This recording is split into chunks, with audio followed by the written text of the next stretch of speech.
Well, going back to art college days, basically, I decided one day I wanted to do record covers. Basically, I thought that would be. I'd love music and I love looking at record covers. So I decided my whole degree show was going to be based around album covers. I always remember that one of the tutors said, "You're crazy. You'll never get a job in this area." But as it turned out, there was an opportunity after I left college. My whole degree show was based on covers. It was all of my favourite records that I'd kind of redesigned the packages. There was a job opportunity that came up at Island Records that they were looking for a paste-up artist.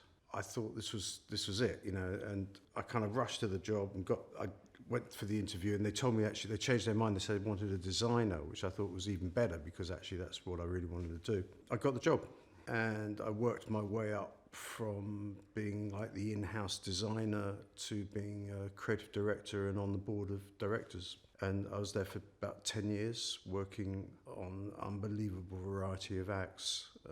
Island was a kind of like it was an umbrella company in a sense that they had other labels like Z Records, which was Kid Creole and the Coconuts, and they had a jazz label, and we did a lot of reggae. It was an incredible experience working at Island. As someone put it, all roads lead to Island in a sense. And I set up an in-house art department and had a whole team around me. And we were producing campaigns for bands like U2 and Bob Marley and Robert Palmer and Grace Jones and on and on and on. I mean, it was they gave me kind of license pretty much to do what I felt was right, which meant I could say, let's go off to Morocco because we like the light over there or something. You know, we shot a video, directed a video, and shot the album covers, and so it was an incredible grounding. And worked with some very talented people over the years, and had a lot of fun. Well, what happened was Andy Frayne, who I'd known at Island Records, set up Island Visual Arts. And he invited me in to kind of do some design work for, they had several labels under, again, an umbrella company, and they had a kind of a comedy label, there was an educational label. One of the new labels that came up was Manga, which I'd never really heard of. And then when I saw it, it kind of blew my mind. I mean, this was like Mad Max on acid sort of thing. It was quite extraordinary because we'd never really seen animation quite like it. I was first asked to sort of I came up with logos for each of those different labels, and Manga was one of them. I thought I wanted to keep it as authentic as possible because I've noticed a lot of imports from China or Japan always had Chinese writing or Japanese writing on them, and I thought, let's make this thing really look like the real deal. So I kind of chose the rising sun, sort of the Japanese sun image logo, graphic rather, and it was a kind of combination of three things. So I chose that, and then I thought, because it's kind of comic strip style, we'll add the word manga. It will be in a kind of, almost like a kind of slight comic style. The final touch, I thought we should put the word manga in Japanese, so really make it authentic. And I got my Japanese makeup artist, who I worked with for many years, Mishi, and I asked her to paint the word, manga for me, and then that was that. We kind of put it all together, and that became the logo. But that's not to say that when I presented it, Andy kept asking for more and more variants and other ideas. So we probably did. I had my little design group, and we kind of put together about 20 different ideas. But what was sort of frustrating was that they chose the first one, which was where we thought it was at anyway, you know. Well, so this is the Manga logo. It's, as I said, it's based on the rising sun. It has the comic style graphic on it, and the word manga written in Japanese. And I wish I'd charged a lot more for doing it. I mean, obviously a logo's got to be very simple, and generally it's got to kind of sum up everything to do with the kind of company ethos and everything. And I think that one, well, it worked in a sense that it was very simple. It was red, black and white, which are always really powerful kind of colours. I had to imagine it on a t-shirt or on a cap or on a tote bag or whatever. So in terms of the style, it was kind of, I don't know, it just felt right. It's kind of hard to define in a sense.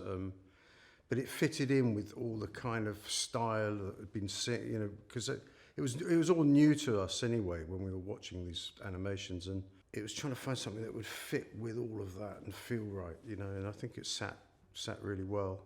I'd left Ireland by this time, so I was actually had my own sort of design group going, and they'd bring us a project, and we'd sit down and talk about it. Ideally, it was already a film made, so I could watch it and fully understand it. And then I'd pick out the kind of key images or whatever the film was about. I'd kind of find some way to create a kind of poster image from it. I would choose UK talent to do the illustrations because it's something we could control. Part of my history was working with an artist agency that represented illustrators, because my father was a designer back in the sort of Mad Men type days, you know, back in the 60s. I actually worked at his agency kind of as a runner, so I got to know a lot of artists. I used to pick up the artwork, go meet the artists and deliver it, and so I kind of really had a kind of love for illustration and painting. So this was my chance to actually employ half these people. And so that's the way that worked, really. You kind of basically just got to go through a lot of different artists' work and just see which one you feel is going to fit the style. When you've been doing it a while, you can get through. You can do it. Also, you speak to the agent, and say, "Look, we're looking for something like this. It's a particular style of graphics that we're looking for." I was very aware of who was around back then. You know, I mean, I'd be looking at I bought all the illustration books, annuals, and just very aware of who represented who, you know. I mean, this is all kind of early computer sort of days in a sense, so people didn't really have websites at the time. So you used to have there were like agents that represented illustrators, so you'd kind of go and see them or look at portfolios or look at these annuals, these illustration annuals, which kind of featured all their work. But as I said, I kind of knew quite a few illustrators anyway, so I think, oh, that would be great for Gino, or this chap James Goodridge did the whole Guyver series for us. I mean, I gave him quite a hard time through it, but he came up with the goods, you know. Well, I mean, I've always seen it, my job as having kind of one foot in the art and then one foot in the marketing, really. So it's kind of always like, from the days of designing posters for bands, I always liked doing the fly posters, the street posters, and you know, that was the thing, to make ours like blow everybody else's away. You know, that was the thing that particularly liked doing, apart from the cover, was kind of, and because all over the UK and in London particularly, they'd line streets with posters. That was the thing with the Guyver series. I think the first image I created was him kind of walking through, or just walk with a wall of fire behind him, and that, you know, I watched the series and I like watching every frame of it, you know, and then I was like, that's the image, you know, and it wasn't quite as big a fire in the thing, but I got James to kind of paint this, and at the time there'd been a kind of big thing for the Terminator, and there's that scene where he comes through the flame, and there's a similar kind of scene going on in the Guyver series, so we thought we'd go for that, and but again, that made a great poster. And then from then on, we just did the rest of the series. On that one, they hadn't actually really produced many visuals, and Andy Frayne gave me a screenplay to read. I remember reading this, and it was kind of incomprehensible to me at the time. I wasn't really used to reading screenplays anyway, but this was like, I didn't know what was going on. And I had to come up with a poster for it, so it was kind of tricky. So I asked my father, who actually switched from designing into writing, Dad, have a read of this, tell me what you make of it. And he came back to me and said he didn't get it, you know, so, because it's quite abstract. I mean, all the ideas were really quite out there, you know, so you're trying to visualize this whole thing. What I did was I produced a range of visuals, and I got my storyboard artist, this lady called Sharon Pinsker, to kind of she used to do sketches for me and drawing and painting. She's an illustrator, but she used to sketch up my storyboards and things.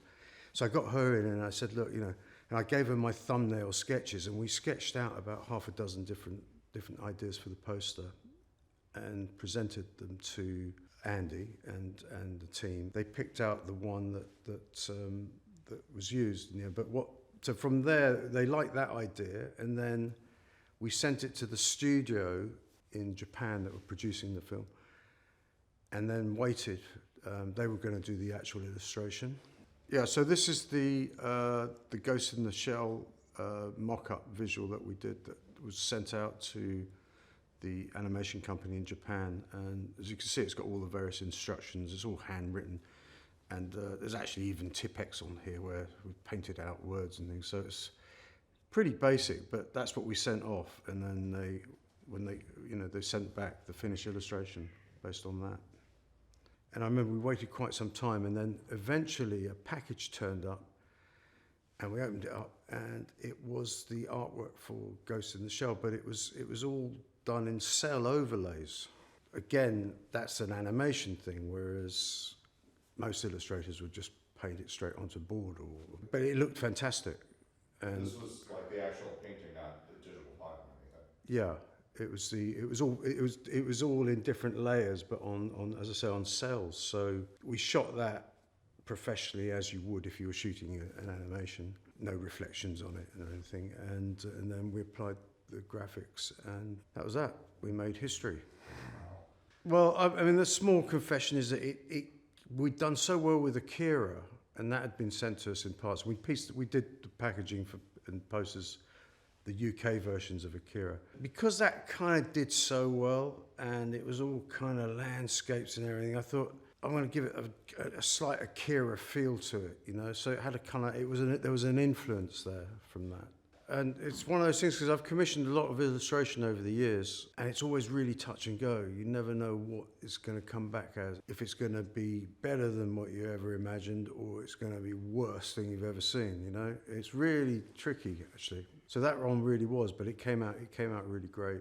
I used to come in and out. I mean, they called me a kind of consultant creative director for them, so I would come in and out to do various projects. But I mean, I got very excited about the whole thing, because at the time it was like working with a hit act, you know. I remember there used to be kids outside the office, you know, queuing up, and as it came out, you know, they'd be asking for autographs and things. And I'd sign some things, you know, posters or who were you, whatever. But they were like, these kids knew more about manga than I did, in a sense. They were the real fans. So it's got me thinking, because one of the things that they used to do at Manga was they'd do these cut-ups, and then they'd take it to places like the Ministry of Sound, which was a huge club, and that would be projected all over the walls and things. So it was a very clever bit of marketing, that people would be kind of dancing or out of their brains, and it's got all this manga imagery going on around them, all the best scenes, you know. So there's one massive trailer going on. And I started to get very aware of the whole kind of cult, the kind of who the audience was, and this kind of cross-culture thing. And so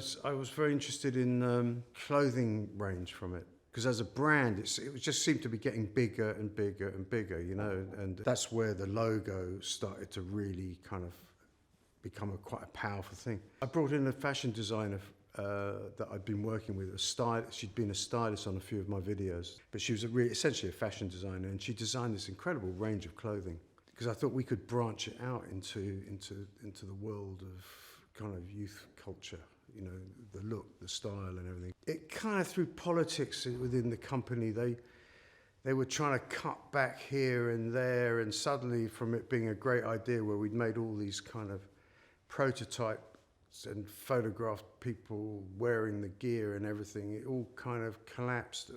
They didn't really take it as far as it could go, and I think it could have been as strong as the videos, in a sense, you know. It's a bit, one's seen that happen with labels like Trojan Records, which is a reggae label, but they're now producing incredible clothing, you know, and it's all in the style of, you know. And I think Manga could have been the same thing, because we had this designer, she came up with some great ideas. And in fact, I was down one of the markets the other week, Camden Market, which is it's a huge market. And they've got these very cool shops down there selling manga type gear, and so it shows it could have worked, but you know, the powers that be didn't want that to sort of happen.